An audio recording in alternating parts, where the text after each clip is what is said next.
interesting that he's constantly going on about hatred and how black people hate white people. But this guy, he himself is filled with hate. He is filled with hatred against black people. He can't seem to see that that is what he's doing himself, that he is an extremely divisive person. And he is constantly saying that black people hate white people. I do not understand where he's getting it from. When I talk to the average black person, I'm not seeing any hatred. So I don't know what he's talking about. Yeah, some kind of fantasy. I know.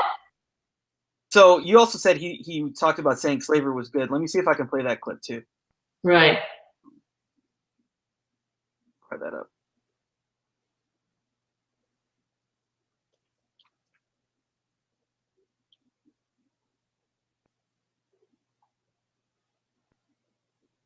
No, I've often said that thank God for slavery, because had not, then the blacks who are here would have been stuck in Africa. And you see how bad Africa, everybody and mama trying to get out of Africa and come to America.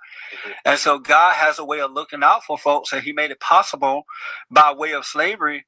So, by the way, is Africa bad because people there are black, or is it bad because of imperialism? Exactly. Like, I mean, there's a whole book by a person called Walter Rodney about how Europe underdeveloped Africa, which is a very good book to read for anyone that doubts what happened, why Africa is in its current state. It is due to the mass, stealing of natural resources from Africa. But it's a very good book. It's called How Europe Underdeveloped Africa by Walter Rodney. Exactly. And so, we're just talking about South Africa. Right. That government that was run by a minority that was oppressing the majority for their own gain financially. So how are people supposed to prosper when they're living under dictatorial regimes? Exactly.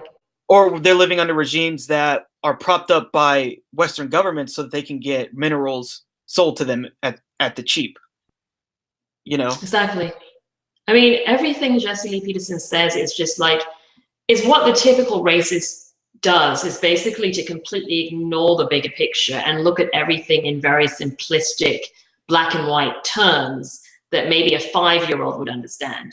But to be honest with you, I think if you explain to the average 5-year-old why maybe affirmative action was a good thing, because black people aren't in a level playing field, maybe the average 5-year-old would understand. But this guy is just, as I said, like the typical racist. They pretend not to understand the bigger picture, and that's the way they do what they do. Yeah. To get black folks into this country. Let's see. But 100% American. Proud of it. I thank God that he saw fit for me to get here. Never mind that, we were sold. I mean, I guess my ancestors way young to win, were sold by Arabs and blacks to white folks and got us here. The white man came and brought us to the greatest country in the world. The ride over was pretty tough, but it's like riding on a crowded airplane. And this is like, I think we get the point. I mean, this guy is like something out of a comedy. It's like a sketch from Saturday Night Live. He's I don't know. I think he's actually getting more and more extreme, because if you actually look at videos he did, say, 10 years ago, at least in some of those videos, he actually acknowledged that racism, you said that there was racism under Jim Crow. Now he's saying there was no racism. Yeah. He's actually getting more and more extreme. And I don't know, it's maybe something that he wants to keep himself, famous by doing that.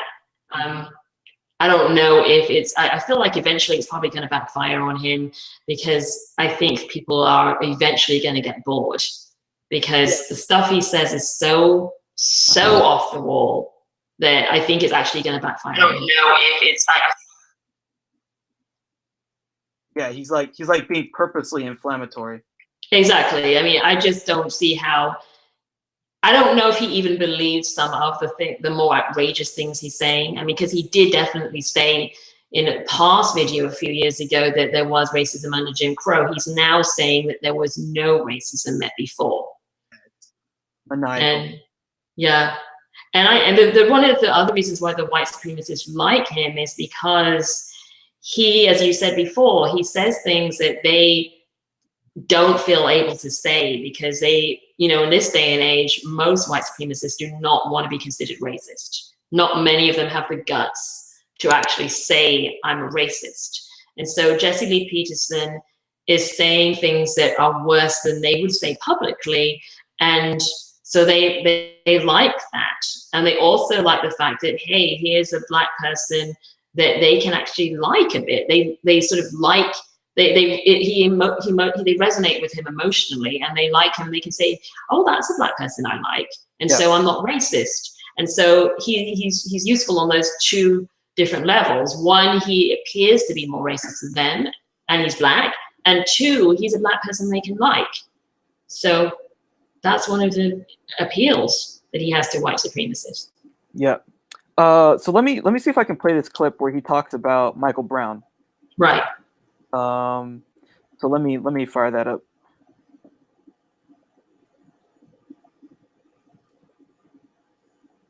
I'm not surprised about the new news that we're getting. I said from day one that Michael Brown is a thug. The fact that he was running from the cops, period, because good folks do not run from police officers. They follow their instructions. And then when I saw who had gathered around Michael Brown, including the lawyer that represented Trayvon Martin, Al Sharpton, the new Black Panther Party, and others, I knew then that this story was not what they were pretending it to be, because those folks never help good people. They're always on the side of the bad because it's good for their wallets. They make money when they do this. And I just think, Steve, that it's a shame that in America today that criminals are given the benefit of the doubt, especially Black criminals, because white criminals are not. But Black criminals white criminals are not given the benefit of the doubt. It's completely the opposite. Like he lives in an alternate universe. I know, it's just completely. Well, yeah, I mean, I know people call him insane. It's just like you feel like it's like after a while, the only thing you can say is he's insane because what he's saying is insane. Yeah, totally. Yeah. Given the benefit of the doubt, and the police officers are the suspect. I don't know what has happened to my country. I just want to make clear. You said that Michael Brown was a thug. Is that what you said? Yes. Yeah. Can you repeat that for us so that the listeners can hear it loud and clear? Because this is the whole point of why we have you on, so you can call him a thug and we don't have to say it ourselves. Totally disgusting. Okay, I just want to make sure that I heard we're on a phone connection. Okay. Yeah, he is a thug. I said from day one that he's a thug. The same thing I said about Trayvon Martin when that hoopla was going on about him. I'm like, this guy's a thug. He grew up without both parents in the home. You look at his Facebook page, he had a gun in his hand, smoking marijuana, tattoos, he had been thrown. Yeah, anyway. So and again, it's like slandering the dead. That's what. Oh, exactly. Like. I mean, I've heard he's even justified the killing of the 12-year-old by the police officer. On top of that, a quote I've got is, Dylan Roof was not racist, but hateful when he killed the blacks. Roof was not a thug like Michael Brown. Wow. You imagine it? He said that Dylan Roof was not racist. That's unbelievable. I mean, it's just like, I don't know. I mean, I would think that most white supremacists would think he was racist. I mean, I mean, the whole idea of being a white supremacist is that you presumably are proud to be racist. So I don't understand why he's saying they're not racist. Yeah, I mean that again, like you just can't be surprised, right? Yeah, I mean the guy is in massive denial and delusion in order to do what he's doing. He's obviously getting rewards from what he's doing because he's obviously earning a lot of money from it. He's getting his show. He's appearing on TV shows. And, you know, I'm not saying he's acting in so far as I know he has a general hatred for black people. And that's not something that you can act